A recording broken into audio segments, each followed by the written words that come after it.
Vá apodrecer na prisão, enquanto eu e minha noiva gastamos seus milhões. Meu marido riu na sala do tribunal, enquanto as algemas eram colocadas em mim. Ele saiu para comemorar sua vitória, mas não percebeu o bilhete que enfiei na mão de um policial mais velho. Ele não sabe quem é meu pai de verdade. Ligue para Miguel Mendonça neste número. Diga que a filha dele foi incriminada. Por essa ligação, você receberá uma casa e uma vida nova para sua família. Tudo isso não aconteceu de uma vez. Primeiro, houve o som seco do martelo de madeira, que dividiu minha vida entre o antes e o depois. Condeno Vitória Costa Mendonça a 10 anos de reclusão, a serem cumpridos em regime fechado, proferiu o juiz de forma monótona, sem sequer levantar os olhos dos papéis. Um silêncio pesado e pegajoso se instalou na sala. Eu estava ali, na gaiola de vidro, e sentia o sangue escoar do meu rosto. 10 anos. Por desvio de fundos de uma empresa na qual eu nem sequer tinha tocado. Procurei por um pingo de compaixão, mas só via a nuca das pessoas, e um único rosto que brilhava como uma moeda nova. Marcelo, meu marido, o homem com quem eu havia vivido por 7 anos, estava na primeira fila. Vestia um terno cinza impecável que eu mesma tinha escolhido para ele no nosso aniversário. Ele não parecia arrasado, parecia o vencedor. Ao lado dele, agarrada ao seu braço com as unhas feitas, estava Gisele. Seu casaco de pele claro parecia desnecessariamente luxuoso naquele salão oficial e empoeirado.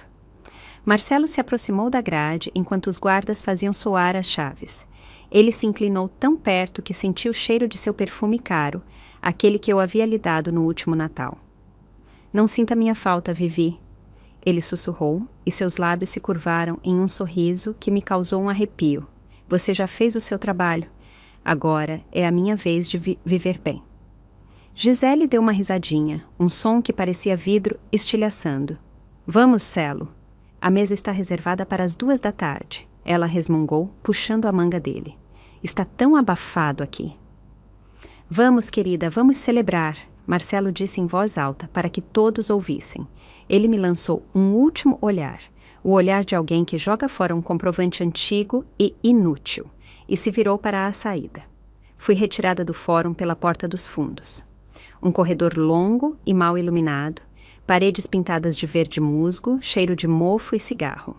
Meus pulsos, algemados nas costas, já estavam dormentes. Eu era conduzida por 2 homens. Um sargento jovem que passava o tempo todo no celular e um policial mais velho. Olhei para o mais velho. Seu crachá dizia Jorge Ferreira. Tinha o rosto cansado, rugas profundas ao redor dos olhos e um uniforme folgado. Nos pés, sapatos velhos e gastos. Era visível que cada real era contado em sua casa. Era minha única chance. Respirei fundo. Agora ou nunca. No canto mais escuro do corredor, perto da escada, torci o pé de propósito. Não foi difícil. Minhas pernas já mal me aguentavam. Gritei e caí de lado, bem em cima de Jorge. Cuidado, resmungou o sargento jovem, sem tirar os olhos do celular. O policial mais velho me segurou pelo cotovelo, impedindo que eu caísse no chão de cimento. Nossos rostos ficaram próximos. Senti o cheiro de tabaco barato em sua jaqueta. Por favor, sussurrei, olhando diretamente em seus olhos.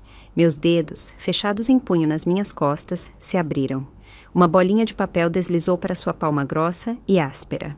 Dentro, embrulhada, estava uma nota de R$50. 50 reais. Tudo o que consegui esconder durante a revista. Jorge paralisou. Sentiu o papel. Seus olhos se moveram para o parceiro jovem e depois para mim. Havia medo, misturado com curiosidade, em seu olhar. Ligue, sussurrei rapidamente, enquanto o sargento se afastava alguns passos. Tem um número aí. Diga a Miguel Mendonça que a filha dele foi incriminada. Essa é sua chance. Você vai sair da miséria. Eu prometo. Jorge Ferreira não respondeu nada. Apenas apertou minha mão com mais força, ajudando-me a endireitar, e num movimento imperceptível, enfiou o punho no bolso da calça. Anda logo, Mendonça. Ele resmungou mais alto para o colega. A van não vai esperar. Fui jogada no camburão. A porta de ferro se fechou, cortando a luz. Por dentro, estava frio como um freezer. O veículo roncou e partiu. Sentei-me na escuridão, com a testa encostada na parede gelada, contando os segundos. Ele ligaria ou não? Jogaria o bilhete fora ou arriscaria? R$ 50 não era dinheiro, mas para ele era um sinal de que eu não era apenas mais uma prisioneira. 20 minutos se passaram. O camburão chacoalhava nos buracos. De repente, o veículo parou. Ouvi a porta da cabine bater. Alguém saiu. Jorge estava em um telefone público em um posto de gasolina na esquina, enquanto o motorista comprava cigarros em uma loja de conveniência. As mãos do policial tremiam. Ele abriu o papel. 50 e um número de telefone. Sem nome, apenas os números.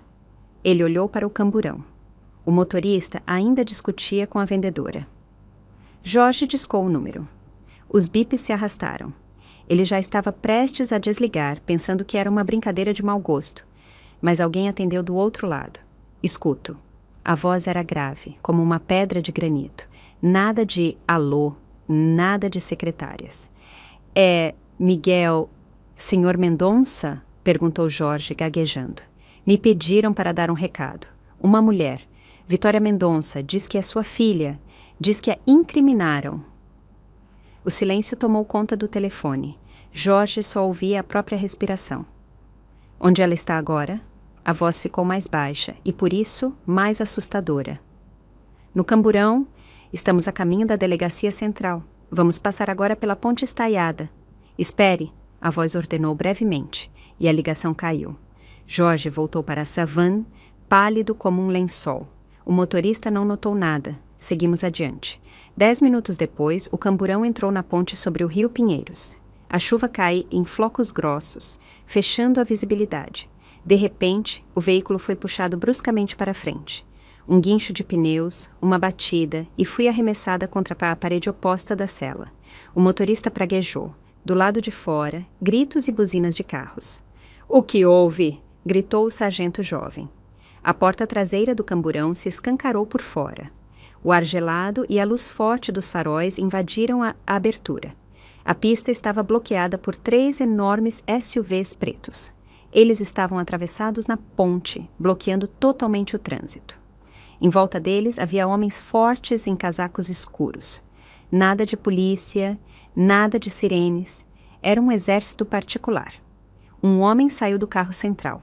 Tinha cerca de 70 anos, mas movia-se com a força de um martelo. Cabelos grisalhos, um pesado casaco com gola de pele e uma bengala nas mãos na qual ele nem se apoiava.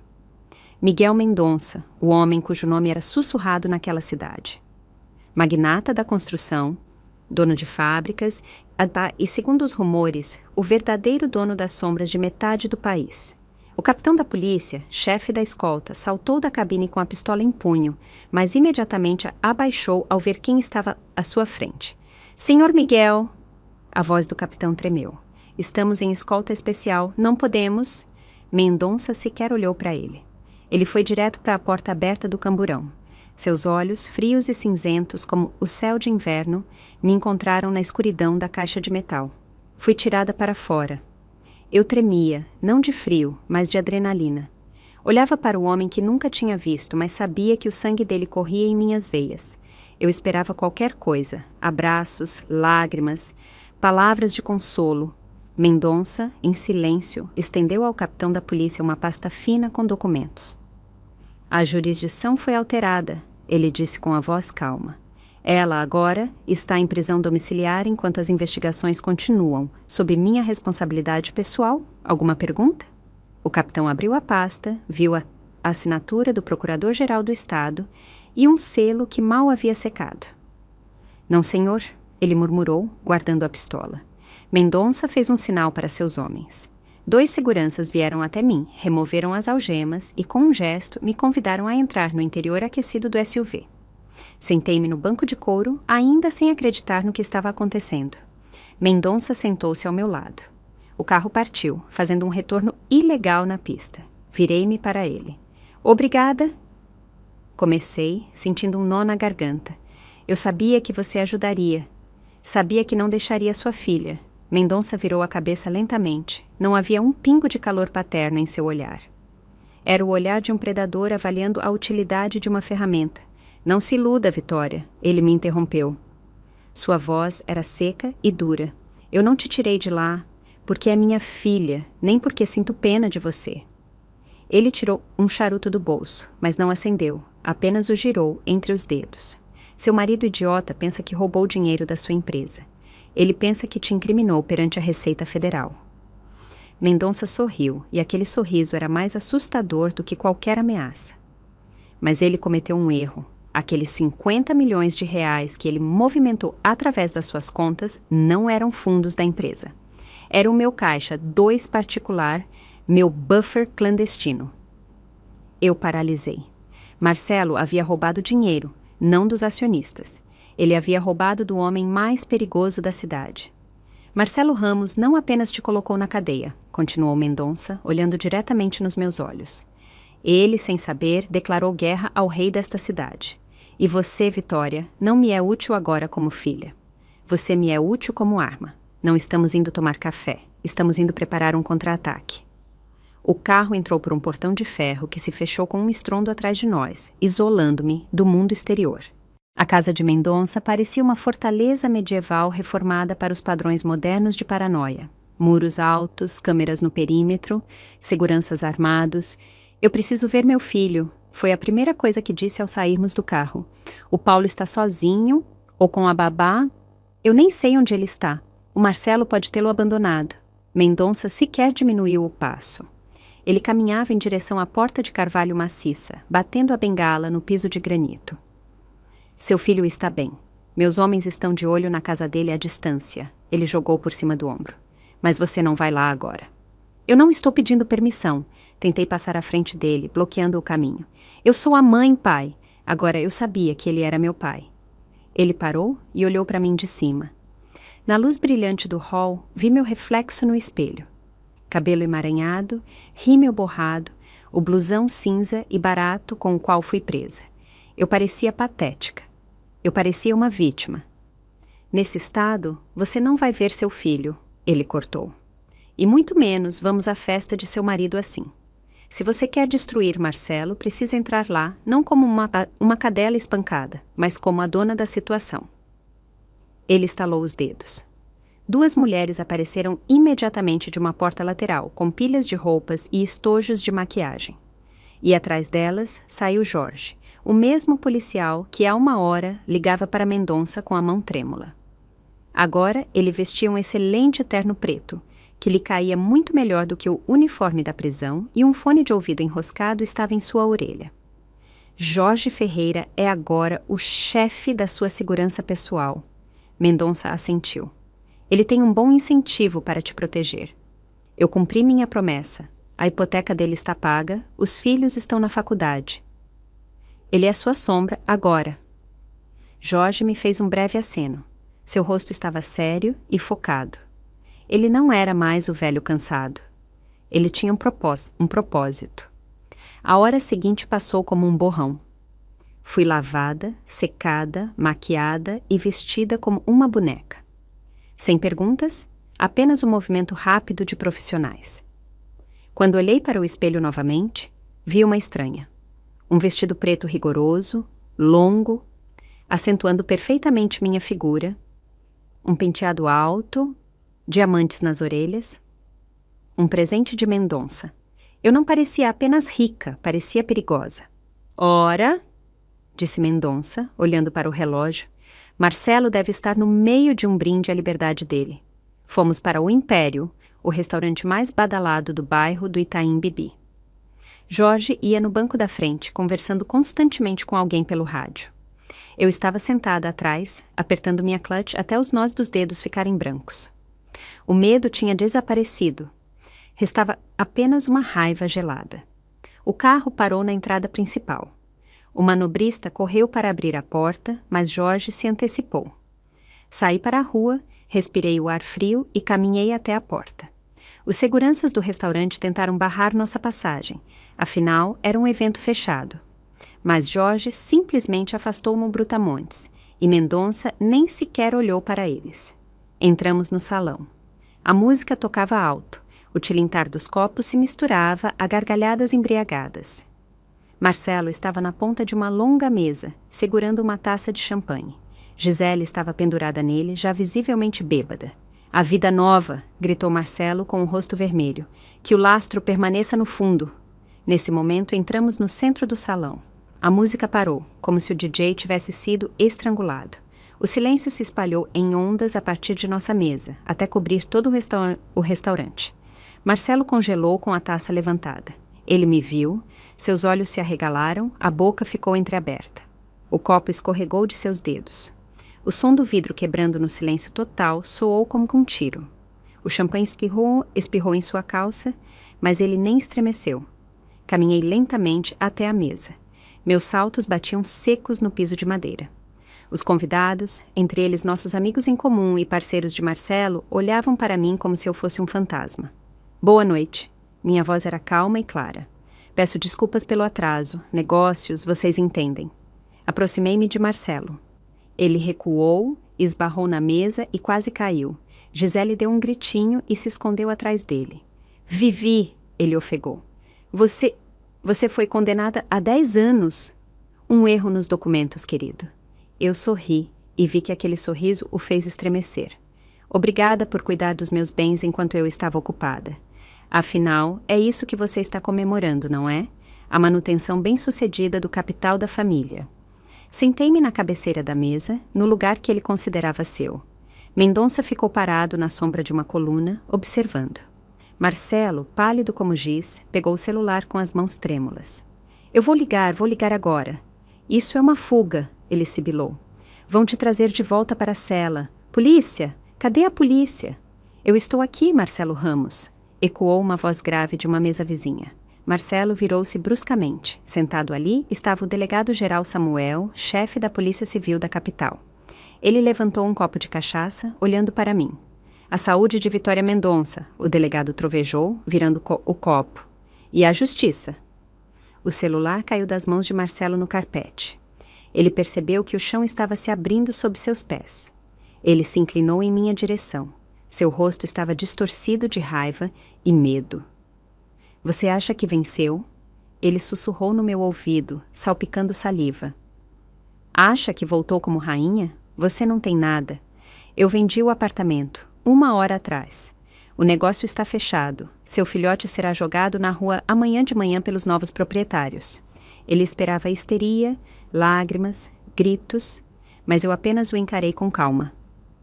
Negócios podem ser cancelados, Celo. Mas a pena por fraude, não. Levantei-me e caminhei para a saída. Eu precisava ir para casa imediatamente. A ameaça sobre o apartamento poderia ser um blefe, mas eu tinha que ter certeza de que Paulo estava seguro. Jorge já havia trazido o carro. Voamos pela cidade noturna, ignorando os semáforos. Meu coração batia na garganta. Se ele vendeu o apartamento, onde estava meu filho? Paramos em frente ao meu prédio, um bloco antigo no centro. As janelas do meu apartamento no 3º andar estavam acesas. Alguém estava lá. Subi as escadas correndo. Jorge não ficou para trás. A chave não funcionou. A fechadura havia sido trocada. Marcelo não estava mentindo. Apertei a campainha e segurei o dedo sem soltar. De dentro, vieram passos leves e arrastados. A porta se abriu. No limiar não estava a polícia, nem os novos proprietários, nem a babá. No limiar estava minha mãe, Neide. Em seus ombros um casaco de pele luxuoso, aquele com o qual ela sonhara a vida toda e para o qual eu nunca tive dinheiro. Atrás dela, vi caixas. O apartamento estava meio vazio. Mãe, eu sussurrei, onde está o Paulo? O que você está fazendo aqui? Minha mãe ajeitou a gola do casaco e em seus olhos não vi alegria pelo reencontro, nem medo. Apenas um cálculo frio. Paulo está dormindo no quarto do fundo. Não grita, ela disse calmamente, bloqueando minha passagem. E eu moro aqui, agora. O Celo disse que vendeu o apartamento. Eu não estava entendendo nada. Ele o transferiu para mim. Minha mãe sorriu, e aquele sorriso era tão parecido com o que vi em Marcelo no tribunal. Formalmente, é uma venda. Você está com ele? Fui cambaleando. Jorge me segurou pelo cotovelo. Mãe, ele me colocou na cadeia. Ele me incriminou. Eu sei, Vivi. Ela bocejou, cobrindo a boca com a mão que exibia um novo anel de ouro. Eu mesma dei meu testemunho aos advogados dele. Falei dos seus esquemas sujos, que não existiam, é claro, mas quem iria conferir? Olhei para a mulher que me deu a luz e senti algo morrer dentro de mim, definitiva e irrevogavelmente. Por quê? Foi tudo o que consegui perguntar. E você pensou em mim? Ela sibilou com raiva, dando um passo à frente. Você, com seus princípios, sua honestidade. Mãe, tenha paciência. Mãe, não temos dinheiro. E o Celo? Celo é um bom genro. Ele me ofereceu um acordo. Você vai para a prisão e eu tenho uma velhice garantida. Um apartamento, um casaco de pele, mesada. Eu mereço viver para mim, Vivi. E você? Você é jovem, é forte, cumpriria a pena, sairia. Eu só tenho mais um pouco de vida. Ela estendeu a mão para a maçaneta para fechar a porta na minha cara. Vá embora, filha. Você não é mais bem-vinda aqui. A porta se fechou com um baque surdo, cortando-me não apenas do apartamento, mas do passado, em que eu tinha uma família. Jorge me puxou pelo cotovelo de forma gentil, mas firme. Vitória Mendonça, vamos. Não podemos ficar aqui. Miguel Mendonça está esperando. Não resisti. No carro, eu apenas olhava para as janelas escuras, atrás das quais minha mãe experimentava uma vida nova, comprada ao preço da minha liberdade. As lágrimas haviam acabado. Por dentro restava apenas um vazio frio e vibrante, que precisava ser preenchido. Eu sabia com o quê? A ação. Voltamos para a mansão de Mendonça depois da meia-noite. Não fui dormir. Exigi acesso ao banco de dados e a um notebook. Mendonça me designou um escritório espaçoso, com cheiro de couro e livros antigos. O apartamento, disse para mim mesma, abrindo o registro de imóveis. A transação havia sido formalizada ontem. Tabelião Bruno Almeida. Olhei fixamente para as cópias eletrônicas dos documentos que os hackers de Mendonça haviam retirado da base de dados da cidade em 5 minutos. Marcelo estava com pressa, muita pressa. Aqui está, sussurrei. Hora da assinatura eletrônica. 11h43 da manhã. Naquela hora, eu já estava na sala do tribunal e meu passaporte estava no cofre do investigador. Eu era fisicamente incapaz de assinar a procuração, com base na qual Marcelo vendeu o apartamento para minha mãe. Jorge! Gritei. O chefe da segurança entrou instantaneamente. Encontre este tabelião, Almeida. Agora mesmo. Ele está no casa de massagem Oasis, respondeu Jorge calmamente, checando o tablet, comemorando o negócio bem-sucedido com umas garotas. Vamos. Meia hora depois, entrávamos no ambiente abafado e com cheiro de eucalipto e cerveja de uma sauna particular. Os seguranças da entrada nem sequer tiveram tempo de reagir. Os homens de Mendonça trabalhavam de forma silenciosa e dura. Bruno Almeida, um gordo careca com o rosto vermelho, estava sentado em uma toalha de banho, em uma mesa cheia de garrafas de cerveja. Ao nos ver, engasgou com a bebida. 2 garotas saíram correndo da sala com um grito, quando Jorge acenou expressivamente para a porta. Quem são vocês? O tabelião balbuciou, cobrindo-se com uma esteira. Fui até a mesa e joguei a impressão na frente dele. Vitória Mendonça, a mulher cuja assinatura você falsificou ontem de manhã? Almeida empalideceu, ficando da cor de um frango cozido.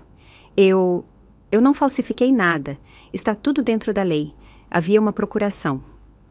A procuração era falsa. Inclinei-me sobre ele. Às 11h43, eu estava sob custódia policial. Tenho uma centena de testemunhas e o protocolo do tribunal. Você vai ser preso, Bruno, por fraude em grande escala, cometida em conluio. Uns 7 anos. Almeida tremeu.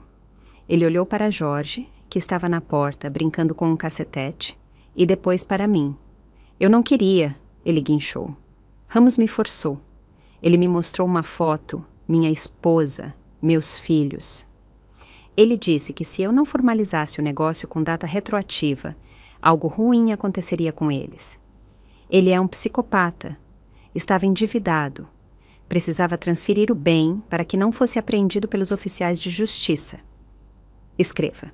Joguei-lhes uma caneta e um pedaço de papel. Uma confissão completa, agora, sobre a chantagem e a falsificação. Enquanto Almeida, esfregando o suor e as lágrimas, rabiscava sua confissão, meu celular apitou. Uma notificação do feed de notícias. O título me atingiu como um tapa. Princesa do crime. Fraudadora condenada se esconde na mansão de chefão do submundo. Abaixo estava minha foto, a mesma da sala do tribunal, atrás das grades. E o texto? Marcelo Ramos, conhecido empresário, declarou que sua ex-esposa leva uma vida imoral e está ligada ao crime organizado. Por isso, ele está entrando com uma ação para a perda da custódia e guarda unilateral de seu filho Paulo. A criança não pode viver com bandidos, declarou Ramos. Desgraçado, eu sussurrei. Ele estava atacando meu ponto mais fraco, a maternidade.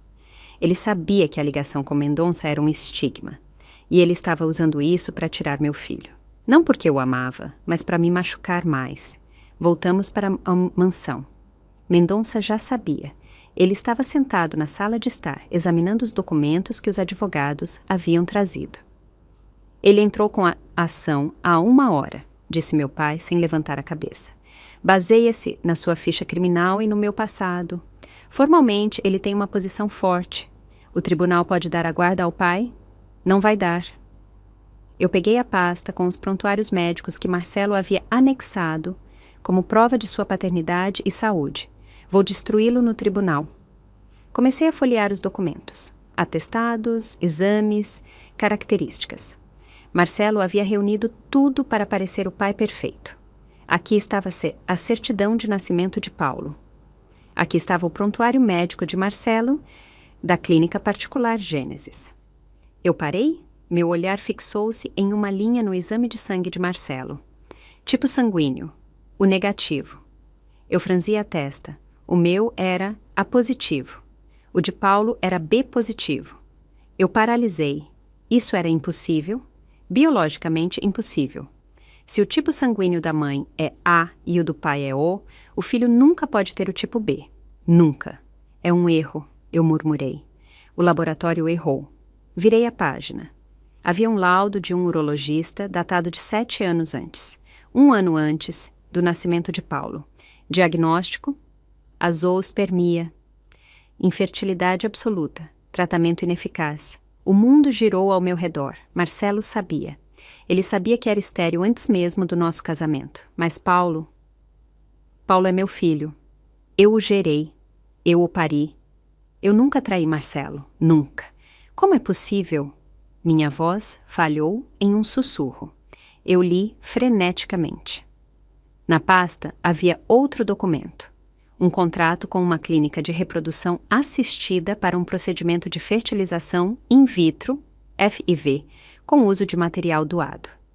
Assinatura do solicitante, Marcelo Ramos. Assinatura da procuradora que acompanhou o procedimento, Neide Costa Mendonça, minha mãe. A imagem se formou em minha cabeça com uma clareza nauseante. 7 anos atrás, sofri um acidente.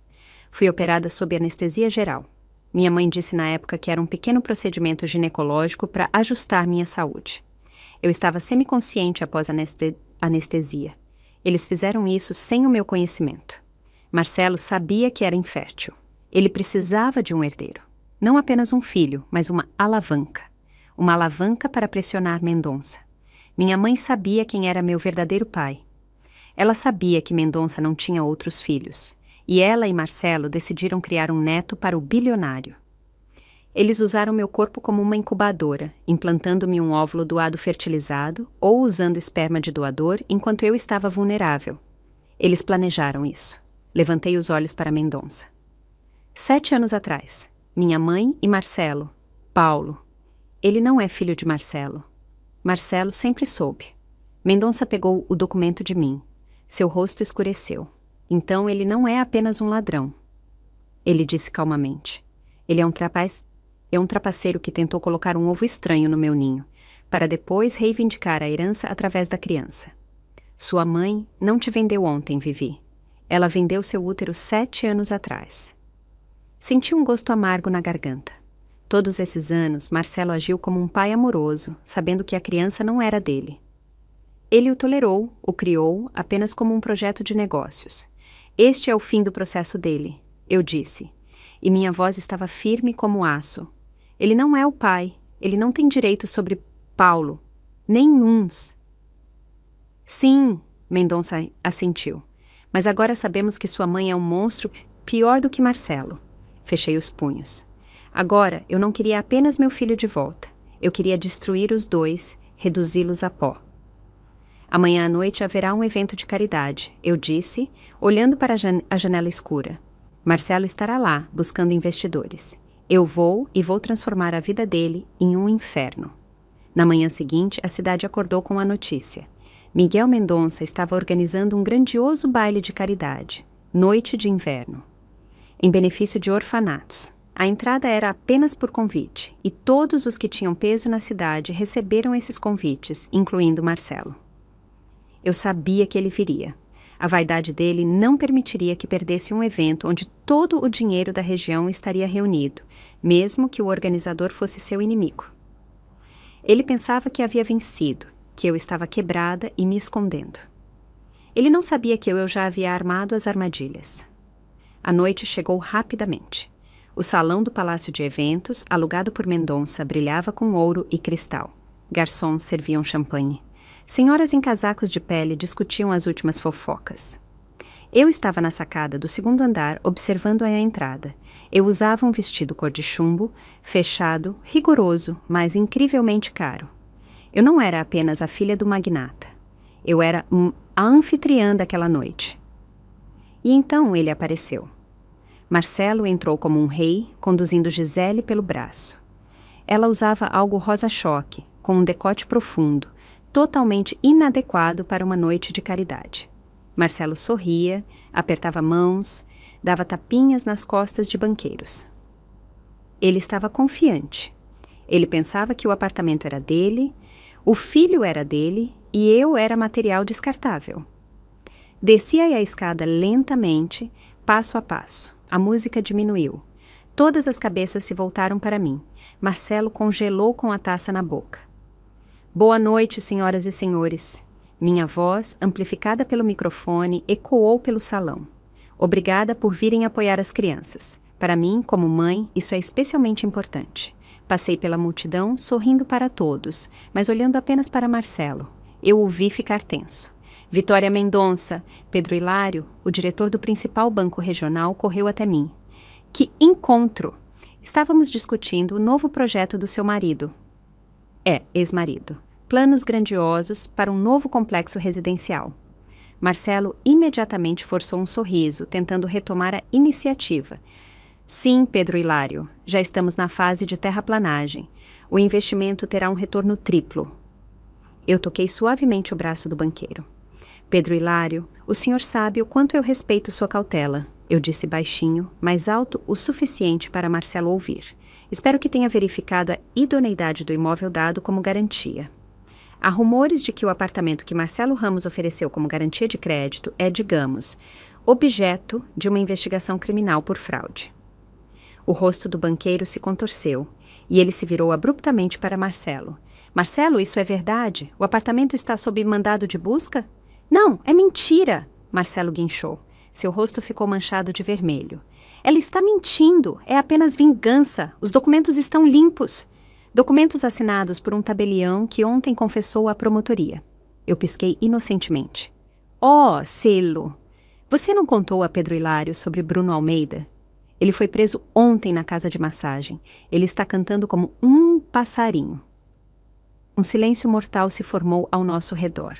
Os investidores que estavam por perto começaram a se afastar lentamente de Marcelo, como se ele fosse contagioso. Eu explico tudo, Marcelo gaguejou, agarrando o botão do paletó do banqueiro. É um mal-entendido. Mãos para fora, o banqueiro gritou, sacudindo-o. Amanhã mesmo vou auditar todas as suas contas, Ramos. E se houver um centavo duvidoso, eu cancelo a linha de crédito. Imediatamente. A multidão começou a murmurar. Marcelo estava sozinho no meio do salão, banhado em desprezo.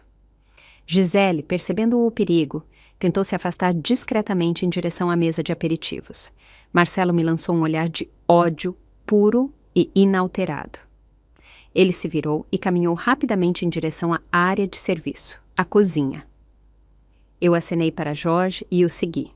A cozinha cheirava a carne grelhada e especiarias. Os cozinheiros se encolheram de medo quando Marcelo irrompeu ali, derrubando uma bandeja de louça suja. Ele pegou uma garrafa de conhaque da mesa, bebeu direto do gargalo e a quebrou no chão.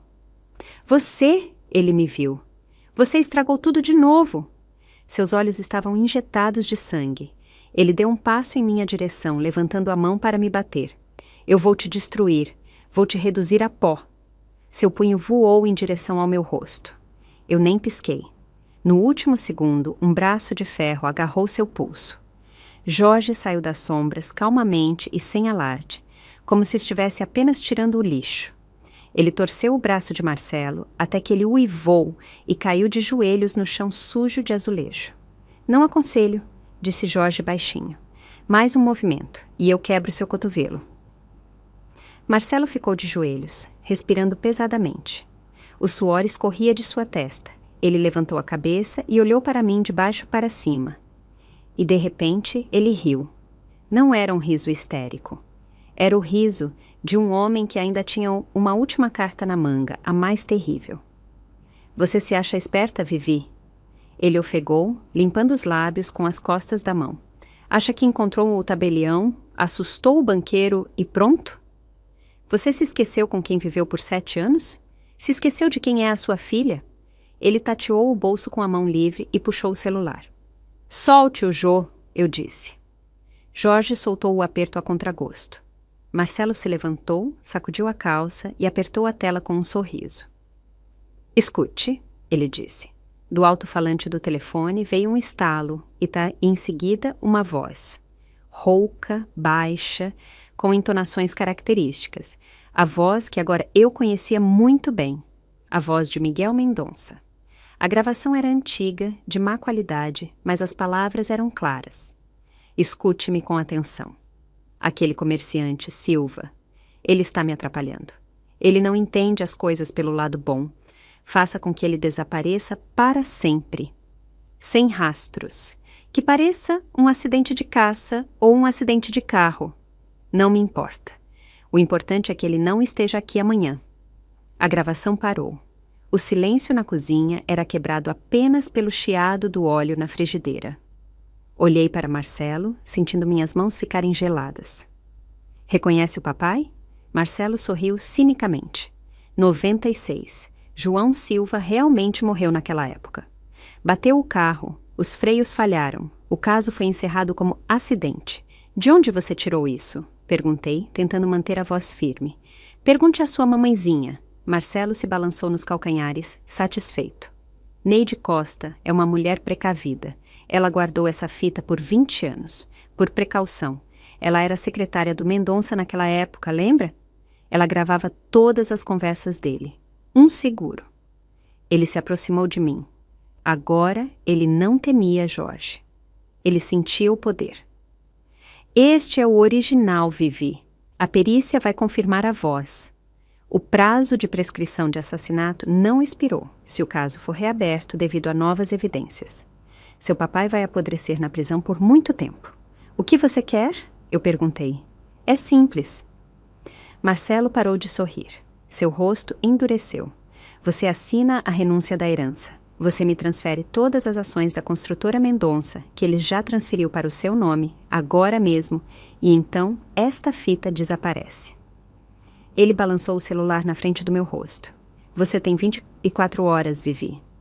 Ou seu recém-descoberto papai vai para a cadeia, atrás daquele que ele mandou matar.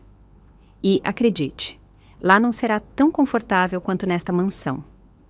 Ele se virou e saiu da cozinha, empurrando um garçom com uma bandeja.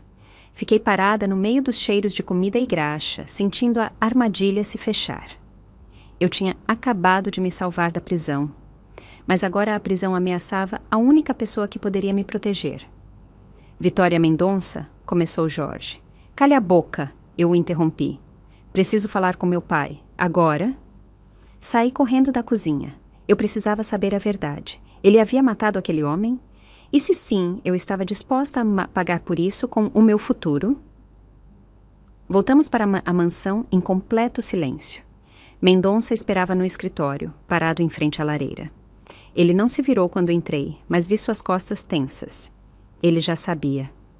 Jorge tinha relatado. É verdade? Perguntei diretamente da porta. Você ordenou a morte de João Silva?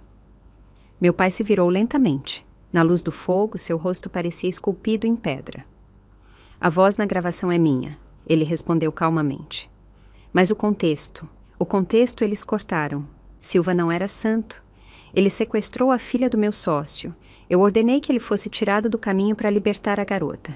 Desaparecer significava ser expulso da cidade, não ser morto. O acidente foi uma coincidência, ou obra de outra pessoa. Eu não sei. Ele foi até a mesa e serviu-se de água.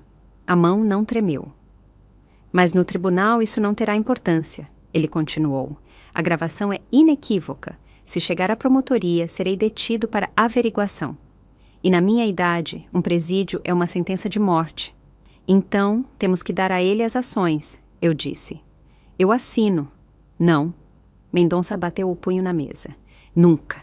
Eu não negocio com chantagistas. Prefiro apodrecer na prisão a entregar o trabalho de uma vida a esse verme. Se você assinar, ele nos destruirá de qualquer forma. Ele não vai parar. Olhei para ele e entendi. Ele estava certo. Marcelo não se acalmaria até nos sugar até a última gota. Tudo bem, eu assenti. Então farei do meu jeito. Saí do escritório, discando um número. Não o de Marcelo, o de Gisele. Alô? Sua voz estava sonolenta e irritada. Quem é? É a Vivi. Não desligue, se não quiser ir para a cadeia no lugar do meu marido. O que você está dizendo? Ela bufou. Nos encontramos em 20 minutos na cafeteria da Avenida Paulista. Vou te mostrar os documentos que o Celo assinou em seu nome. Fianças de crédito de 100 milhões de reais. Você sabe que agora é a principal devedora da cidade? O silêncio pairou no telefone. Eu estarei lá em 20 minutos, ela disse com um tom completamente diferente. Cheguei mais cedo. Gisele entrou na cafeteria descabelada, sem maquiagem, de agasalho esportivo. Ela se sentou na minha frente, olhando nervosamente ao redor. Mostre, ela exigiu. Coloquei a pasta na frente dela, cópias de contratos, assinaturas semelhantes à dela, mas feitas pela mão de Marcelo. Os valores eram astronômicos. Ele usou seus dados de passaporte, expliquei, enquanto ela folheava os papéis, ficando mais pálida a cada página. Celo está falido, o apartamento se foi, o negócio está endividado. Ele precisava de dinheiro para cobrir dívidas antigas. Ele pegou novas no seu nome. Assim que a falência se tornar oficial, os cobradores virão atrás de você. Gisele fechou a pasta. Suas mãos tremiam. Desgraçado, ela sussurrou. Ele me prometeu Maldivas, prometeu abrir uma boutique e está me usando como escudo humano. Gisele, ele me usou. Usou minha mãe. Você é a próxima na fila para o abate. Ela levantou os olhos para mim, cheios de lágrimas e raiva. O que devo fazer? Ajude-me a encontrar a fita, eu disse. Aquela que ele está usando para chantagear Mendonça. Está no cofre do escritório dele. Eu sei a senha da porta, mas ele mudou a senha do cofre. Você ouviu abrir? Gisele mordeu o lábio, pensando. Depois assentiu. Eu vi. 4 sets. Ele é primitivo como uma ameba. Vamos. O escritório de Marcelo ficava em um centro empresarial na periferia. À noite, estava vazio. O segurança na entrada dormia. Mais uma prova de que os negócios da empresa não iam bem. Entramos pela porta dos fundos, que eu conhecia de cor. O escritório nos recebeu com cheiro de tabaco caro e ar parado. Gisele correu imediatamente para um quadro na parede e o afastou. Atrás estava o cofre. 4 sets, ela sussurrou digitando a senha. A fechadura apitou e a porta se abriu. O cofre estava quase vazio. Maços de documentos antigos, alguns carimbos e uma pequena fita digital em um estojo de plástico. Era ela. Aqui está. Eu agarrei a fita. Meu coração batia freneticamente. Vitória. Mas havia mais alguma coisa no cofre. Uma pasta cinza fina, sem identificação. Eu a peguei, maquinalmente, e a abri. Na primeira página, havia uma foto antiga, preto e branco. Um homem muito parecido com Gisele. E o título, O Caso Silva. Eu virei a página. Havia cópias de certidões de nascimento. Extratos de registro civil. Gisele Silva, nascida em 1999. Eu paralisei. Levantei lentamente os olhos para Gisele. Ela estava perto da janela, mexendo nervosamente na borda da blusa. Gisele, chamei baixinho. Ela se virou. O quê? Achou. Vamos sair daqui. Eu estendi a pasta para ela. Você sabia que ele estava montando um dossiê sobre você. Ela pegou a pasta. Seu olhar deslizou sobre a foto. E, de repente, seu rosto mudou. A garota assustada desapareceu. A amante tola sumiu. Na minha frente estava uma mulher adulta e fria, com olhos de assassina. Eu sabia, ela disse calmamente. Eu mesma lhe dei parte desses papéis para que ele pensasse que me controlava. Silva, eu sussurrei, o empresário que meu pai mandou desaparecer. Irmão, Gisele corrigiu. Sua voz se tornou dura, metálica. Ele era meu irmão mais velho. Ele foi um pai para mim e Mendonça o matou, e eu jurei que destruiria toda a sua família amaldiçoada. Eu recuei. A fita queimava na minha mão. Você não dormiu com Marcelo por dinheiro, percebi. Você o encontrou de propósito. Você sabia que ele era o marido da filha de Mendonça. Você o usou para chegar até nós. Bravo, Vivi! Gisele sorriu. Marcelo é um idiota ganancioso e burro. Era tão fácil manipulá-lo. Eu sugeri a ele a ideia dos empréstimos. Eu sugeri que ele verificasse os arquivos antigos da sua mãe. Eu o guiei pela mão até o abismo, para que ele arrastasse você e seu pai junto. Ela deu um passo em minha direção. Eu não sou a vítima, Vivi. Eu sou a carrasca. Eu vim cobrar uma dívida. Sangue por sangue. Ela enfiou a mão no bolso da jaqueta esportiva. Pensei que tiraria o celular ou as chaves, mas um metal reluzente brilhou em sua mão. Uma pistola. Pequena, feminina, mas mortal. O cano apontava diretamente para o meu peito. Dê-me a fita, ela disse.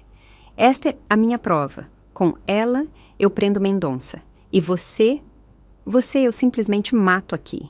E todos vão pensar que foi Marcelo quem atirou na ex-mulher em um acesso de raiva. Um final perfeito, não é? Fiquei parada, com as costas contra a mesa. Não havia para onde fugir. Lá fora, o corredor estava vazio. A segurança estava lá embaixo. Jorge ficou no carro, na rua. Eu mesma havia pedido que ele não subisse, para não chamar a atenção. Gisele, é um erro. Tentei falar com calma, embora por dentro tudo gritasse de pavor. Mendonça não matou seu irmão, foi um acidente. Cala a boca, ela gritou. A mão que segurava a pistola tremeu. Eu ouvi a gravação. Ele ordenou. Meu irmão era um bom homem. E vocês são todos podres. Dê-me a fita. Ela engatilhou a arma. O clique soou como um trovão no silêncio do escritório. Conto até 3. 1. Eu apertava a fita na mão. Se eu a entregasse, meu pai seria preso. Se eu não entregasse, eu morreria. 2. Olhei em seus olhos. Havia loucura neles. Ela atiraria. Ela realmente atiraria. Nesse momento, a porta do escritório se abriu com um estrondo. Bateu na parede com tanta força que o gesso caiu do teto. Gisele estremeceu, a pistola em sua mão tremeu e a bala desviou, estilhaçando o espelho atrás de mim. Na moldura da porta estava Jorge. Ele não fazia perguntas, ele agia. Em um único salto, ele cobriu a distância até Gisele. Ela tentou atirar novamente, mas Jorge atingiu seu pulso com a lateral da mão. A pistola caiu com um baque surdo no carpete. Não se mova! Jorge rosnou, torcendo o braço dela nas costas, mas Gisele se mostrou mais ágil do que pensávamos. Ela mordeu o antebraço de Jorge com tanta força que ele soltou o aperto reflexivamente. Nesse segundo, ela o chutou no joelho e, pegando a fita que havia caído da minha mão, correu para a porta dos fundos. Pare! Gritei, correndo atrás dela, mas a porta já estava fechada. Só ouvimos o som rápido dos saltos na escada de metal. Ela vai escapar, Jorge sibilou, mancando em direção à janela. É a escada de incêndio. Ela vai descer para o pátio, onde está o carro dela. Corri para a janela. Lá embaixo, na luz dos postes, vi Gisele pular para seu carro esportivo vermelho. O motor rugiu e o carro arrancou, deixando rastros pretos de pneu no asfalto. Ela está com a fita. Virei-me para Jorge. Eu estava gelada por dentro. Se ela a entregasse à promotoria, seria o fim para meu pai. Jorge pegou o rádio. Interceptem. Um Audi vermelho. Placa. Ele parou, percebendo que seus homens não chegariam a tempo. Ela já havia entrado na avenida principal. Não, eu disse, e um plano começou a se formar em minha cabeça. Cruel, arriscado, mas o único possível. A polícia não vai ajudar. Precisamos de alguém que a odeie tanto quanto nós. Peguei meu celular e disquei o número de Marcelo. Ele atendeu no primeiro toque. Aparentemente não estava dormindo, esperando notícias da minha queda. O que você quer? Sua voz estava bêbada e raivosa. Decidiu se render? Celo, me escute com atenção. Eu falei rápido, simulando pânico. Gisele acabou de sair do seu escritório. Ela arrombou seu cofre. O quê? Ele ficou sóbrio instantaneamente. Como arrombou? Ela levou tudo, Celo. Todo o dinheiro que você estava escondendo e os documentos dos offshores. Ela disse que você está falido, que não há mais nada para tirar de você. Ela está a caminho do aeroporto. Ela tem um voo para Dubai amanhã de manhã. Ela te abandonou, Celo, como todos os outros. O telefone ficou mudo e então houve um rugido animalesco. Para onde ela foi? Para a rodovia, em direção ao aeroporto. Um Audi vermelho. Se você não a interceptar agora, você ficará na miséria. Ele desligou. Olhei para Jorge. Vamos. Temos que ver isso.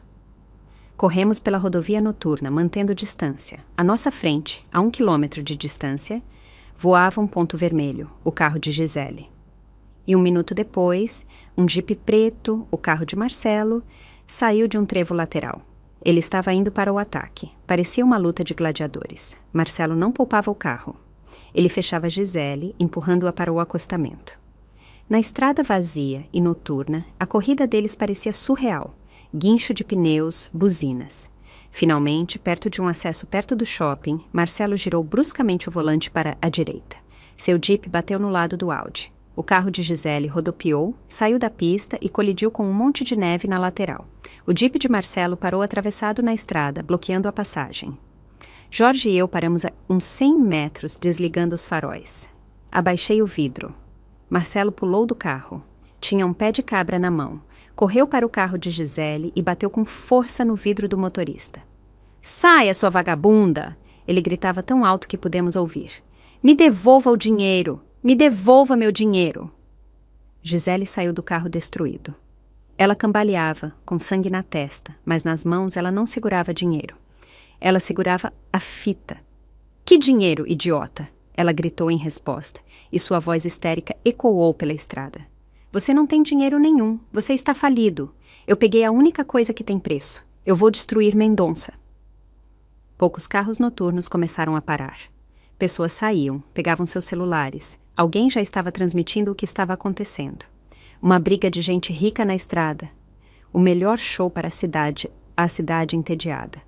Marcelo levantou o pé de cabra. Me devolva. É minha prova. É meu bilhete para a vida. Seu bilhete? Gisele caiu na gargalhada, e esse riso era mais assustador do que o grito dela. Ela se virou para a multidão de curiosos, para as câmeras dos celulares apontadas para ela. Gente, olhem, este homem está chantageando o próprio sogro. Esta fita contém a prova de um assassinato. Mendonça ordenou a morte do meu irmão, João Silva, e este verme queria vender a prova por ações. Ela levantou a fita sobre a cabeça, como um estandarte. Nesta fita está a gravação de 96. Mostra o assassino, mostra quem cortou os freios. Marcelo se jogou sobre ela, tentando arrancar a fita. Eles rolaram na neve suja. Jorge, ligue o rádio, eu disse calmamente. Ou a internet. Isso já deve estar no ar. Jorge ligou o tablet. O noticiário local estava fazendo uma transmissão ao vivo. A qualidade era péssima. Uma imagem tremida do celular de uma testemunha aleatória. Mas o áudio estava claro. Gisele se soltou, correu para o carro de um dos curiosos, cujos faróis estavam ligados, e enfiou a fita diretamente na lente do celular que a filmava. Olhem, vou mostrar a todos! Quem tem um reprodutor? É claro que ninguém tinha um reprodutor, mas nesse momento, uma equipe de reportagem de um canal de TV local parou no local do acidente. Eles estavam de plantão por perto em um outro acidente e correram ao ouvir o barulho. A jornalista, jovem e perspicaz, enfiou o microfone na frente de Gisele. O que está acontecendo? Você alega ter a prova de um assassinato? Sim, Gisele gritou, espalhando o sangue pelo rosto. Mendonça ordenou a morte de Silva. O executor está no vídeo. O cinegrafista focou na fita, mas Gisele fez outra coisa. Ela tirou o celular do bolso. Eu fiz uma cópia, ela guinchou. Eu digitalizei isso no escritório enquanto ele não via. Olhem! Ela virou a tela do celular para a câmera da TV. E em todas as telas da cidade, na transmissão ao vivo do noticiário noturno, o vídeo começou a passar. Uma imagem granulada, preto e branco. Uma garagem, um homem em uma jaqueta de couro mexendo no motor de um carro. O rosto do homem era claramente visível. Ele se virava, sorria para a câmera, piscava e dava um polegar para cima, e então cortava a mangueira do freio. Olhei para a tela do tablet no carro de Jorge e senti o chão sumir sob meus pés. Não é o pistoleiro de Mendonça, sussurrou Jorge. Seus olhos se arregalaram. Vitória Mendonça, você o reconhece? Olhei para o rosto na tela. Jovem, arrogante, com uma cicatriz característica no queixo. Eu não o reconheci, mas ouvi a voz do comentarista no noticiário. Inacreditável. Caros telespectadores, informam-nos que o homem no vídeo foi identificado. É Boris Ramos, pai de Marcelo Ramos, conhecido no submundo dos anos 90 como Boris o Navalha. Um chefão do crime. Marcelo, que naquele momento tentava se levantar da neve, paralisou. Ele olhou para o enorme outdoor de publicidade na beira da estrada, onde a transmissão estava sendo duplicada. Ele olhou para o rosto de seu pai. Papai, ele sussurrou. Gisele também se calou. Ela alternava o olhar entre a tela e Marcelo. O quê? Sua voz falhou. Aquele é seu pai? Sim, disse a voz do apresentador. Parece que a manchete está tomando um rumo inesperado. O mandante do assassinato de João Silva não era Miguel Mendonça. O executor era Boris Ramos, que naqueles anos era rival de Silva pelo controle do mercado. E Mendonça, ao que parece, estava sendo vítima de uma armação, com sua voz grosseiramente editada para gravação. Marcelo estava de joelhos na neve. Todos aqueles anos, ele guardou a prova, pensando que tinha Mendonça na palma da mão. Na verdade, ele estava guardando a prova de que seu próprio pai era um assassino e de que sua família havia destruído a família de Gisele. Gisele se virou lentamente para Marcelo. Em seus olhos não havia mais triunfo, havia horror e a percepção de um erro monstruoso. Foi seu pai quem matou meu irmão, ela sussurrou. Não Mendonça, seu pai. E você? Você sabia o tempo todo? Não! Marcelo gritou, recuando. Eu não sabia, minha mãe disse que era Mendonça. Ela disse que eram os homens dele. Sua mãe mentiu, eu disse baixinho, sentada no carro. Ela mentiu para todos nós. Gisele gritou. Foi o grito de um animal ferido. Ela se atirou em Marcelo, agarrando sua garganta. Malditos sejam vocês, toda a sua linhagem. Nesse momento, a polícia chegou. Sirenes abafaram os gritos. A SWAT algemou Marcelo e Gisele. Recostei-me no assento. Mendonça estava limpo. A fita que nos assustou era uma farsa. Uma montagem grosseira criada para encobrir os verdadeiros assassinos. E a criadora dessa montagem, ao que parecia, era minha mãe. Para casa, Jorge, eu disse. Preciso falar com Neide pela última vez. Mas não chegamos em casa. O celular de Jorge tocou com uma explosão. Sim! Ele rosnou. Seu rosto ficou instantaneamente cinza. Entendi. Estamos a caminho. Ele freou bruscamente, fazendo um retorno ilegal na pista. O que aconteceu? Eu agarrei a maçaneta da porta. Marcelo fugiu. Jorge disse brevemente, pisando fundo no acelerador. Enquanto a polícia prendia Gisele, ele aproveitou a confusão, atacou um policial, pulou em um carro patrulha e escapou pelos becos. Para onde ele iria? Ele não tem nada. Os cartões estão bloqueados, a casa se foi. Há um lugar. A voz de Jorge estava sombria. Seu velho sítio. Ele foi visto lá meia hora atrás e não está sozinho. Mãe, eu sussurrei. Ele a levou como refém, barricou-se na casa e está exigindo um helicóptero. Diz que vai explodir tudo se não conseguir um corredor até a fronteira. Voamos pela rodovia noturna, ultrapassando caminhões. O sítio, uma antiga casa de madeira onde passei a infância. O lugar que deveria ser um refúgio havia se transformado em uma armadilha. Quando chegamos, tudo ao redor piscava em azul e vermelho. Cordões policiais, tropas de elite em coletes pesados, snipers nos telhados das casas vizinhas. Holofotes cortavam a escuridão, iluminando nossa velha casa, que agora parecia sinistra com as janelas vedadas. Mendonça já estava lá. Estava parado perto do ônibus de comando, apoiado na bengala e falando com o chefe da operação. Ele é um psicopata, o coronel estava dizendo. Ele tem uma espingarda de caça e galões de gasolina. Ele molhou a casa inteira. Qualquer faísca vai pelos ares. O que ele quer? Perguntei, correndo até eles. Ele quer trocar sua mãe por você. Mendonça olhou para mim. Em seus olhos, pela primeira vez, vi medo. Não por ele, mas por mim.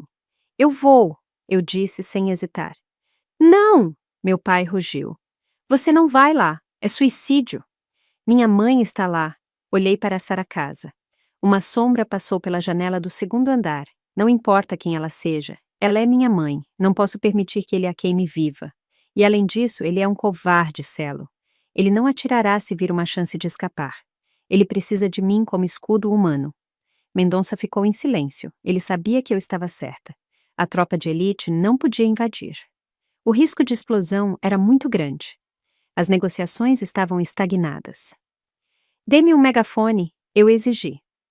O coronel, hesitante, estendeu-me o aparelho. Caminhei até a linha de isolamento. O vento batia no meu rosto, a neve cegava meus olhos. Marcelo! Minha voz ecoou pela vizinhança. É a Vivi, eu estou aqui, solte minha mãe. Silêncio. Apenas o vento assobiava nos fios. Eu sei que você me ouve. Seu plano falhou. Seu pai é um assassino, e agora todos sabem disso. Você não tem para onde correr, solte Neide e eu irei em troca dela, eu garanto sua vida. A porta da casa se abriu ligeiramente. Marcelo apareceu no limiar. Ele estava horrível, descabelado, sujo, vestindo apenas uma camisa no frio. Tinha uma espingarda de cano duplo nas mãos. Venha pra cá, ele gritou. Sozinha, mãos pra cima, se eu vir a polícia, eu boto fogo em tudo. Lentamente levantei as mãos. Eu estou indo, Celo. Não atire. Passei pela fita de isolamento. A neve rangia sob minhas botas. Cada passo era difícil, como se eu estivesse andando na água. Senti os olhares de centenas de pessoas nas minhas costas. Os policiais, Mendonça, Jorge. Os snipers mantinham Marcelo na mira, mas a ordem era não atirar sem comando. Cheguei à varanda. Onde está minha mãe? Perguntei. Entre. Ele apontou o cano para o interior da casa. Rápido! Entrei no corredor escuro. Cheirava a gasolina tão forte que ardia nos olhos, e também a madeira velha e umidade. Cheiros da infância misturados com o cheiro de morte. Mãe, chamei. Estou aqui, Vivi. Uma voz fraca da sala de estar. Corri para lá. Minha mãe estava sentada em uma poltrona, amarrada com fita adesiva. A boca não estava tapada. Ela chorava, o rímel escorrendo em riachos pretos pelas bochechas. Mamãe! Caí de joelhos na frente dela, tentando desamarrar os nós. Está tudo bem, eu vou te soltar, você vai sair, ele vai te libertar. Marcelo estava na porta, apontando a espingarda para nós. Ele respirava pesadamente, seus olhos corriam. Vai, desamarra, ele apressou. Deixa ela ir. Eu preciso de você. Com você, eu vou para o helicóptero. Eu puxava a fita adesiva, quebrando as unhas. Mãe, corra para os policiais. Sussurrei. Não olhe para trás. Mendonça está lá. Ele vai ajudar. Finalmente, a última volta da fita cedeu. Minha mãe estava livre. Vá, eu disse, levantando-me e virando para Marcelo, cobrindo-a. Celo, ela está indo. Eu fico. Minha mãe se levantou lentamente da poltrona. Ela massageou as mãos dormentes. Ela olhou para mim com um olhar estranho e fixo. Vá logo! Gritei, sem entender por que ela demorava. E então aconteceu algo que eu jamais poderia esperar. Minha mãe não correu para a porta. Ela deu um passo em minha direção. A mão dela se moveu para um vaso de cristal pesado que estava na lareira. O golpe foi terrível. O vaso se chocou contra a minha nuca. Um clarão de dor me cegou. Minhas pernas cederam. Caí no chão, ofegando. Círculos coloridos dançavam na minha frente. Sangue escorria quente pelo meu pescoço. Através do zumbido nos meus ouvidos, ouvi a voz dela. Não fraca e assustada, mas estridente, cheia de ódio. Você sempre estraga tudo! Ela gritou, parada sobre mim com um pedaço de vaso na mão. Você sempre se intromete, sempre atrapalha. Tentei me levantar, mas meu corpo não obedecia. Olhei para ela de baixo para cima e não acreditei no que via. Ela se aproximou de Marcelo, não como uma refém, mas como uma cúmplice. Ela se aninhou nele, acariciou seu ombro. Celo, meu amor, ela não vai nos entregar, ela murmurou. Nós vamos fugir, não vamos? Você prometeu que iríamos juntos. Marcelo sorriu, olhando para mim. Claro, Neide, nós vamos e ela vai nos ajudar. O mundo virou de cabeça para baixo. Isso não era síndrome de Estocolmo. Era algo muito mais terrível e sujo. Você, eu sussurrei, cuspindo sangue. Você o ama? Minha mãe olhou para mim com desprezo.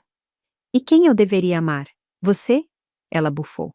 Você é fria como seu pai. Você é um bacalhau seco, Vivi. Mas o Celo é vivo. Celo é um homem de verdade. Ele é o único que me entendeu, que cuidou de mim. Ele dormiu com sua filha, gritei, tentando alcançar o resto de sua sanidade. Ele dormiu com Gisele. Ele usou todos nós. E daí? Minha mãe deu de ombros. Homens precisam de variedade. O importante é que ele sempre voltava para mim. Somos sócios, Vivi. Somos uma equipe. Inventamos o plano do bebê. Inventamos como incriminar Mendonça. Fizemos tudo juntos. Senti náuseas. Essa mulher, minha mãe, não apenas me traiu por dinheiro. Ela me traiu por uma paixão doentia e perversa pelo meu marido. Ela viveu ao nosso lado por anos, observando nossa vida, invejando, odiando e esperando sua hora.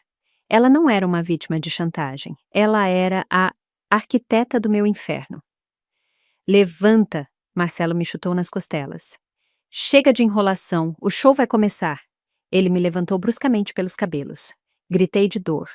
Escute bem. Ele encostou o cano frio na minha têmpora. Agora vamos sair. Você vai na frente. Neide cobre a retaguarda. Se tentar qualquer coisa, eu explodo seus miolos.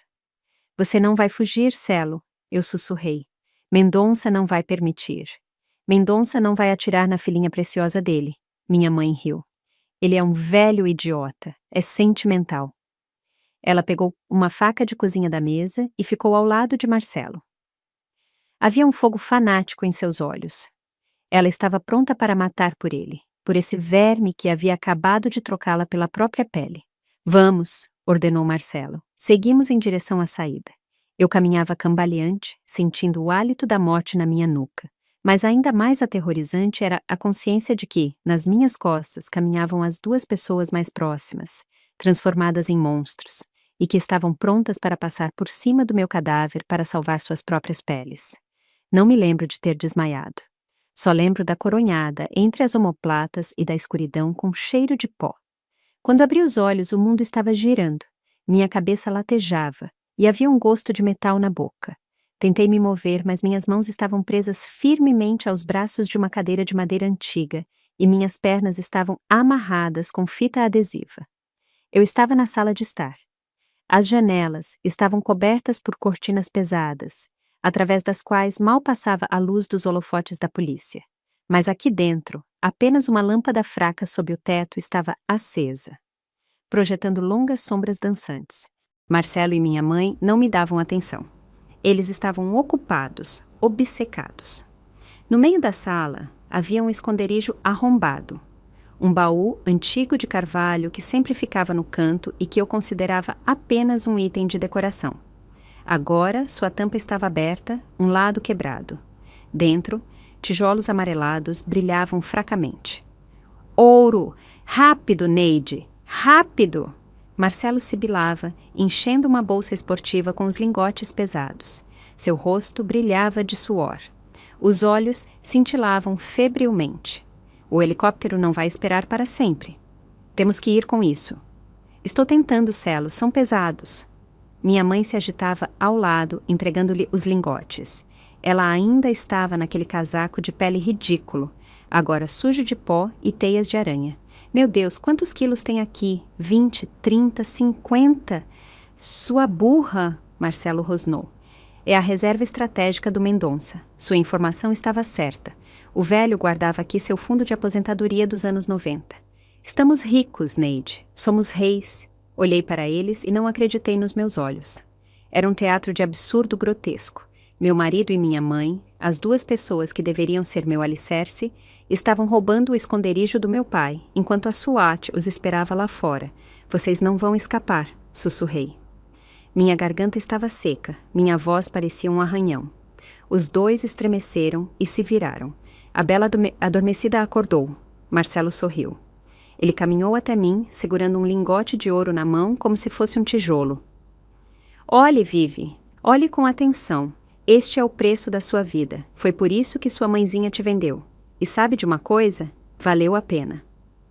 Ele levou o lingote ao meu rosto. Ouro puro.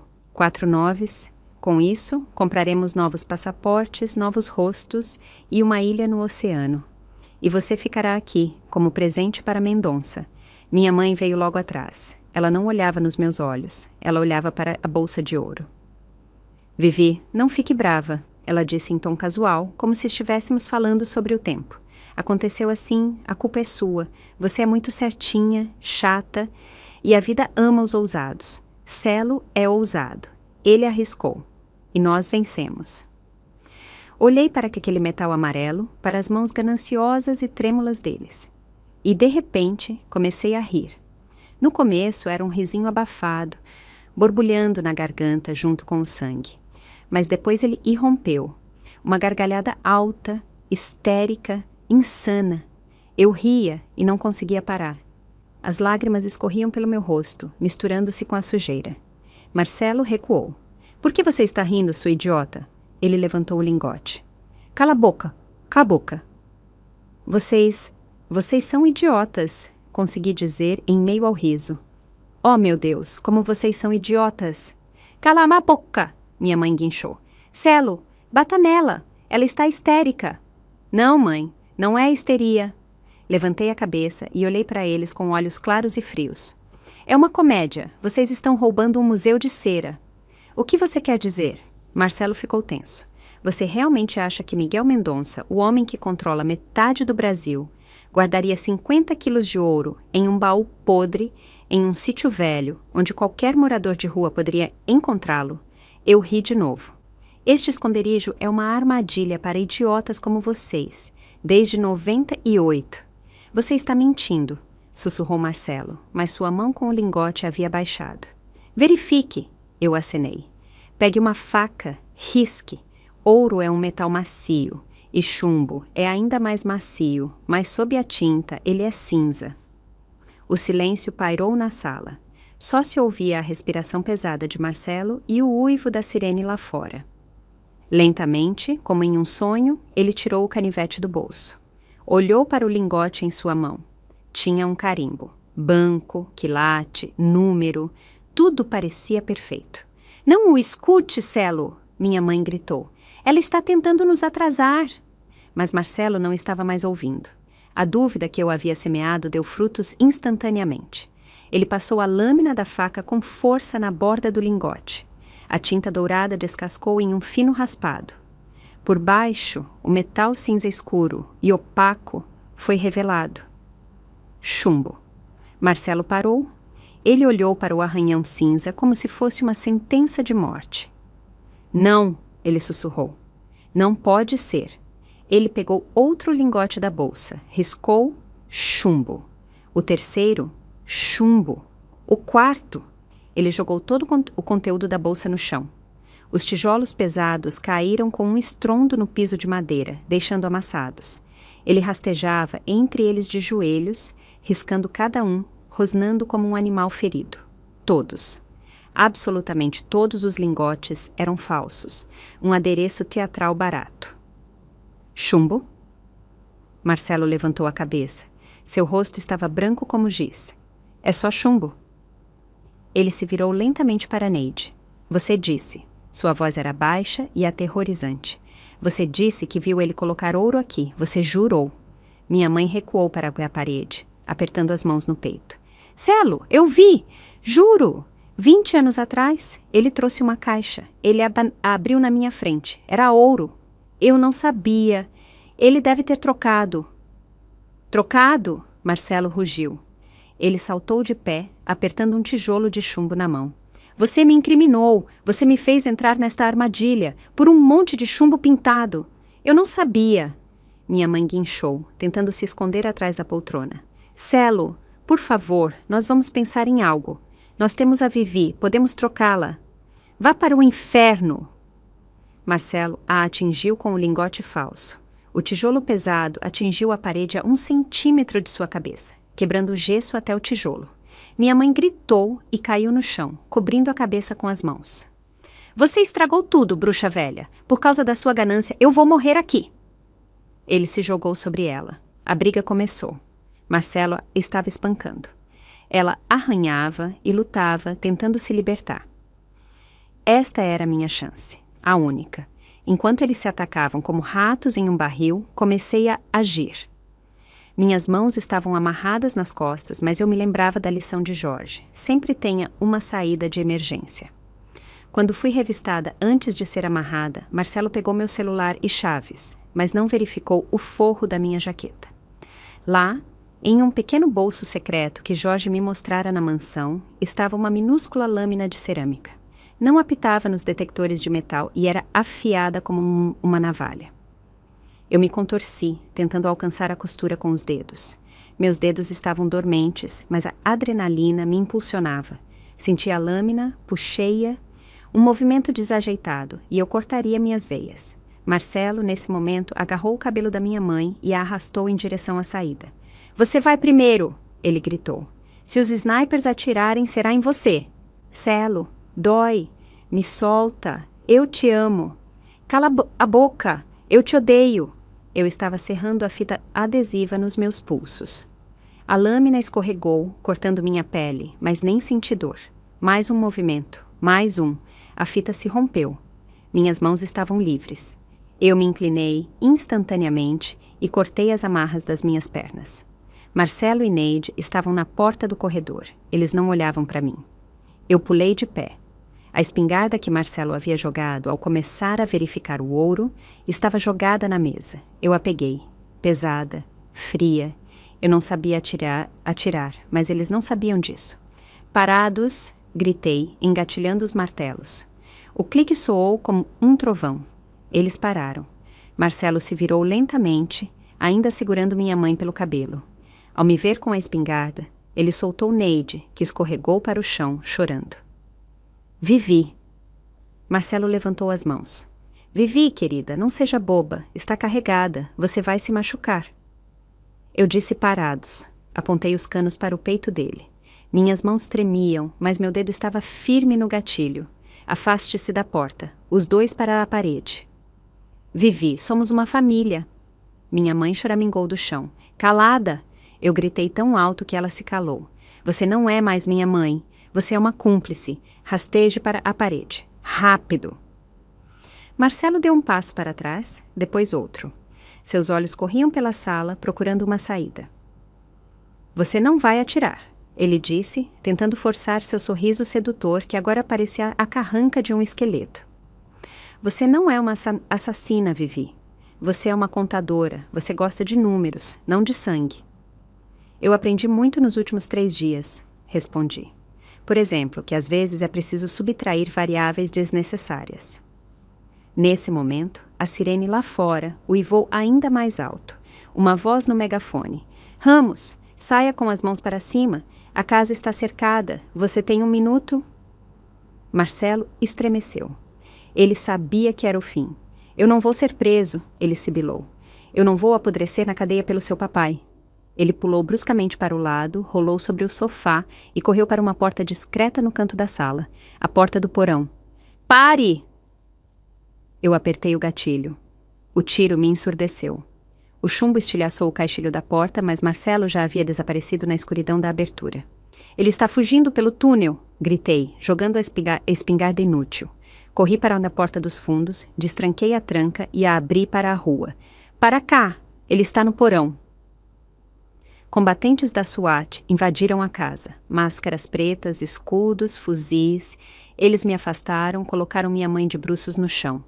Claro, o refém está livre, o comandante gritou no rádio. O suspeito desceu para o subsolo. Há um túnel! É um túnel! Eu gritei em meio ao barulho. Um antigo coletor, leva ao rio. Ele vai escapar. Não vai. Uma voz calma soou atrás de mim. Eu me virei. Mendonça estava na porta.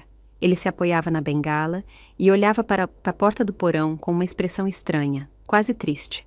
Por quê? Eu perguntei. Ele conhece esse túnel. Nós brincávamos lá na infância. Porque eu sabia que ele fugiria para lá, respondeu meu pai. Eu sabia disso há 3 dias, quando ele começou a se debater. Um rato sempre corre para o buraco mais profundo. De repente, o chão sob nossos pés tremeu. Um rugido surdo e cavernoso veio de debaixo da terra, como se uma fera gigante tivesse suspirado na profundidade, e então o som de um impacto. O estalo de concreto quebrando e um grito. Um grito terrível, desumano, que parou tão subitamente quanto começou. Poeira saiu das fendas no chão. O que foi isso? Agarrei o braço de Mendonça. Solução de engenharia, ele disse secamente. Aquele túnel estava condenado a 10 anos. Eu mandei serrar as vigas de suporte em um ponto-chave. Qualquer vibração, mesmo uma corrida rápida, e a abóbada desaba. Olhei para ele horrorizada. Você o matou? Não, ele se matou.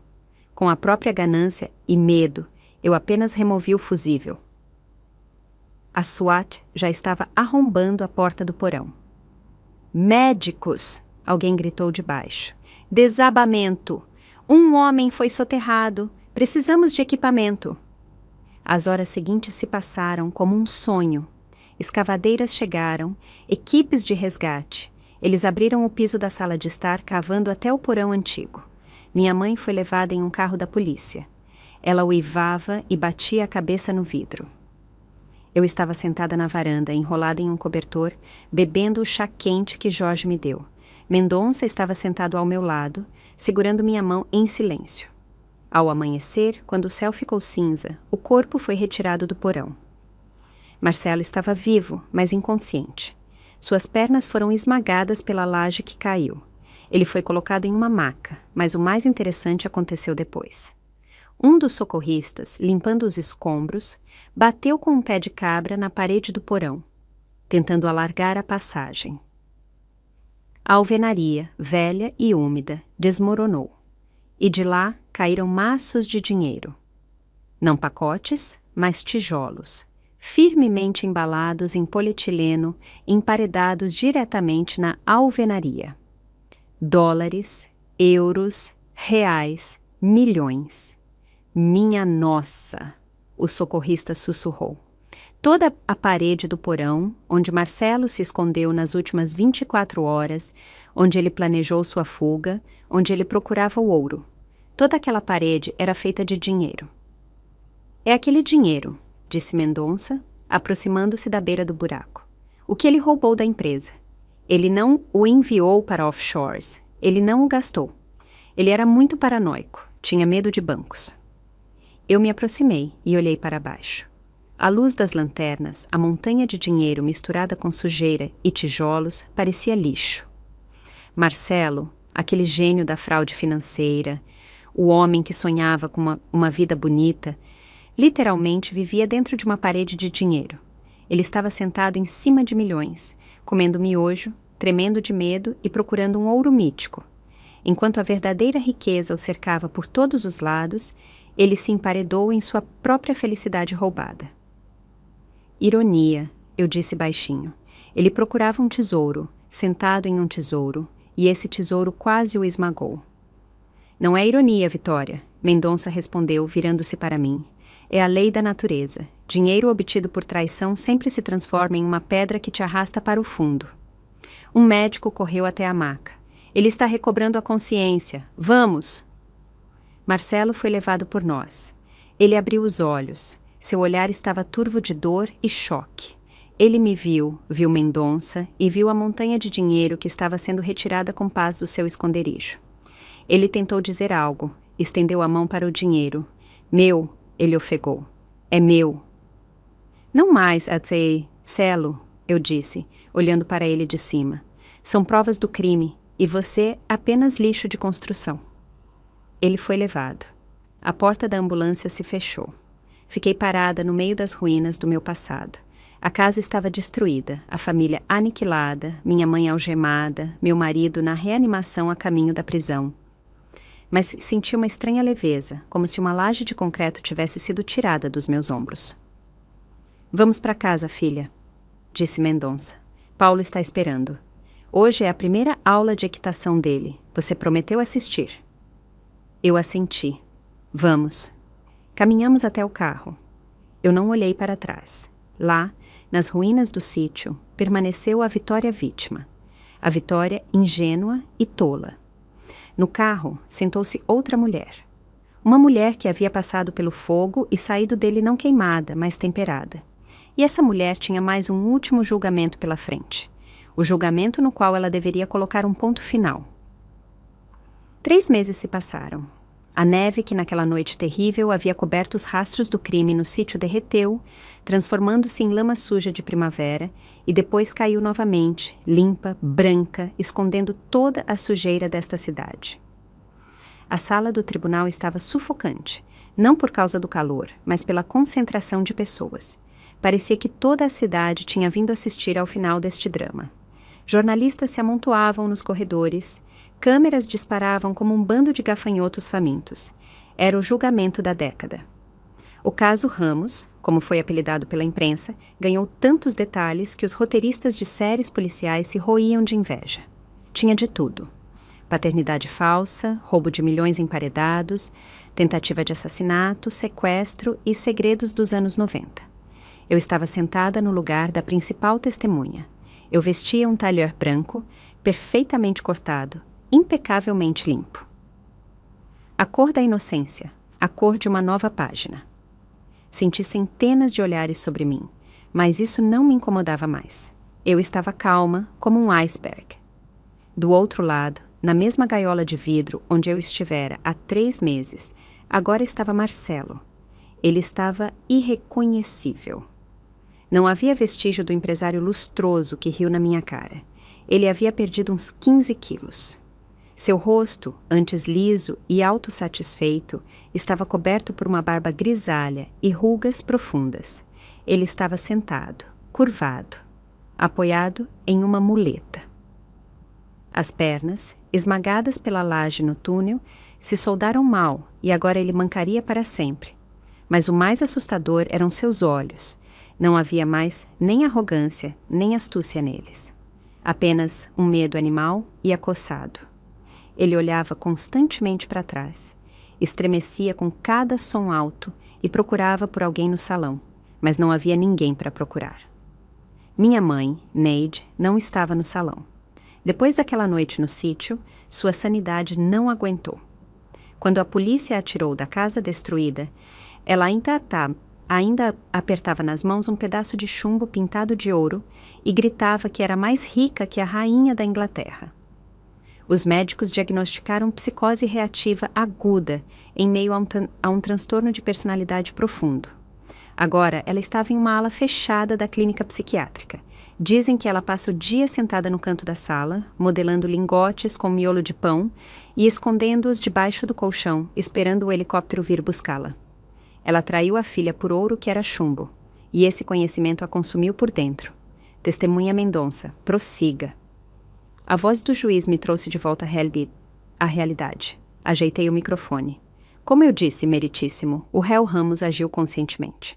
O esquema de desvio de fundos foi elaborado por ele pessoalmente. Ele usou minhas contas como trânsito, falsificando minhas assinaturas eletrônicas. A perícia confirmou que os endereços IP de onde as operações foram realizadas pertencem ao laptop dele. Marcelo estremeceu na gaiola. É mentira! Ele gritou com uma voz rouca e falhada. Ela armou tudo! Ela e o papai bandido dela! Réu! Sente-se! O juiz rugiu. Mais uma palavra, e eu o removerei do salão. Eu nem olhei em sua direção. Continuei a falar com uma voz calma e seca, listando os fatos. Também quero chamar a atenção do tribunal para os resultados da perícia genética. O réu sabia de sua infertilidade desde 2015. No entanto, ele conspirou com minha mãe, Neide Mendonça, para organizar a implantação de material doado sem o meu conhecimento. O objetivo era o nascimento de uma criança que se tornaria um instrumento de chantagem para obter acesso aos bens do meu pai biológico, Miguel Mendonça. Um murmúrio percorreu o salão. As pessoas cochichavam, balançavam a cabeça. Mesmo para o público cínico da nossa cidade, isso era demais. Vender a própria filha, usar seu corpo como incubadora para sêmen de doador em troca de herança, isso estava além do bem e do mal. Dessa forma, concluí, olhando diretamente nos olhos do juiz. Marcelo Ramos não é apenas um fraudador. Ele é um homem que sistematicamente destruiu a vida das pessoas ao seu redor por anos em busca de lucro. Ele não merece clemência. Voltei para o meu lugar. Mendonça, sentado na primeira fila, acenou brevemente para mim. Ele parecia satisfeito. Hoje, ele não era apenas um espectador, ele era um vencedor assistindo seu inimigo ser soterrado pelo asfalto da lei. Os debates continuaram por mais 2 horas.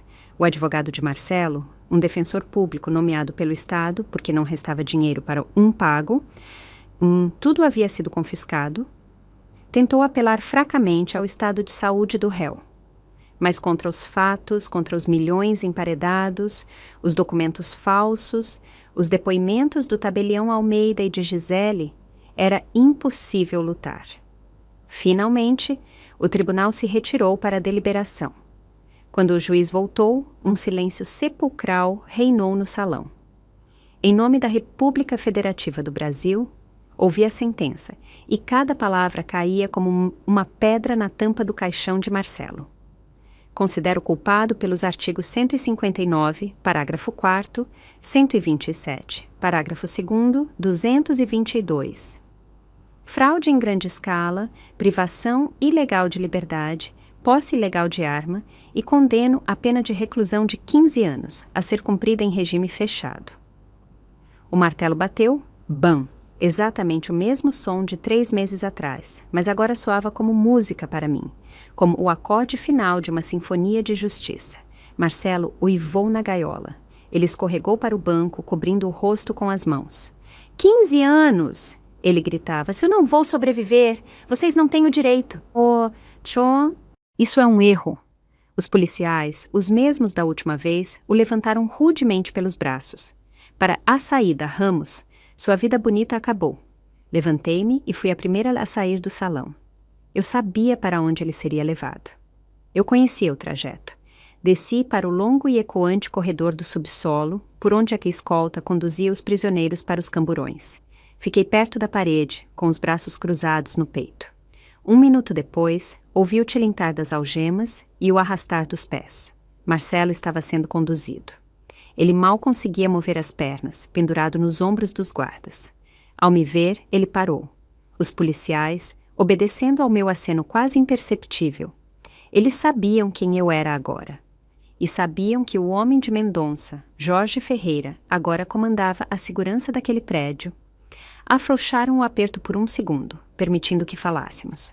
Era uma cena espelhada. 3 meses atrás, eu estava aqui, esmagada, algemada, e ele estava indo comemorar. Agora, eu estava livre em meu tailleur branco, e ele estava em grilhões. Marcelo levantou os olhos para mim. Havia uma mistura de ódio e esperança patética neles. E aí? Ele ofegou, cuspindo saliva.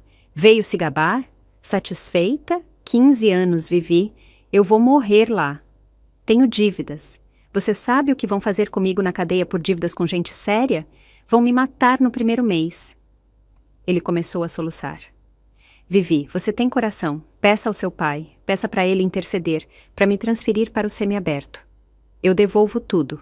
Eu pago. Eu o observei em silêncio.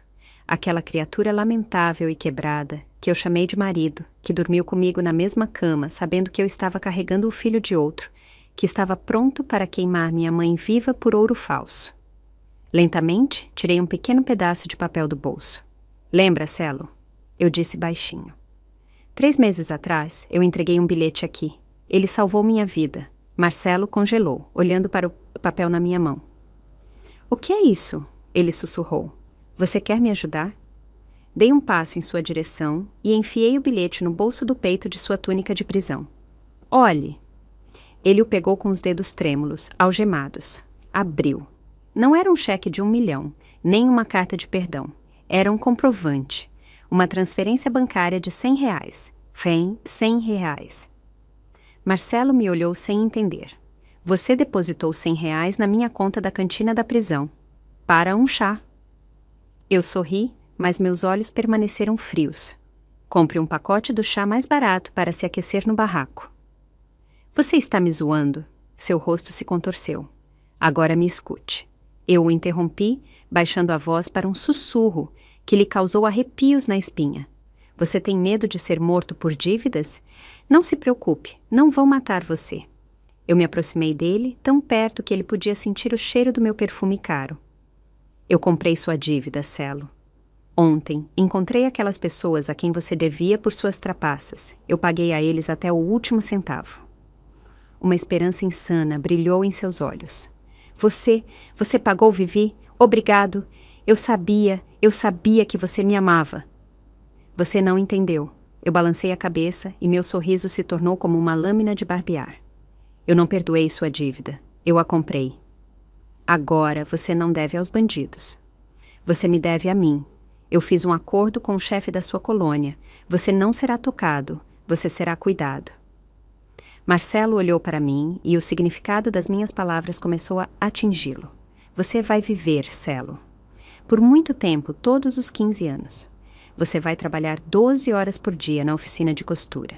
Você vai esfregar banheiros, você vai comer lavagem. E todo mês, você vai me transferir seu salário para pagar a dívida. Peguei-o pela lapela de sua túnica e o puxei para perto. A morte é uma saída muito fácil para você. Eu quero que você viva, para que todas as manhãs você acorde nos beliches duros, olhe para as grades e saiba. Você está vivo só porque eu decidi assim.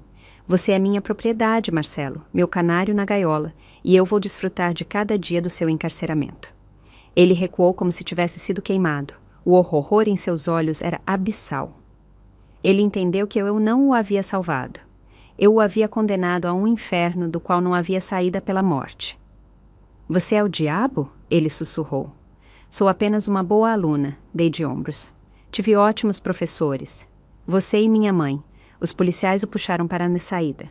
E a propósito, eu joguei por cima do ombro dele. Sobre sua jovem esposa, Gisele. Marcelo se virou, fazendo as correntes tilintarem. O que aconteceu com ela? Foi presa? Não. Limpei uma poeira inexistente na manga.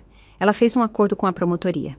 Entregou você com todos os detalhes. Contou sobre todos os esquemas, sobre o assassinato do seu pai, sobre tudo. Ela recebeu uma sentença suspensa. Onde ela está?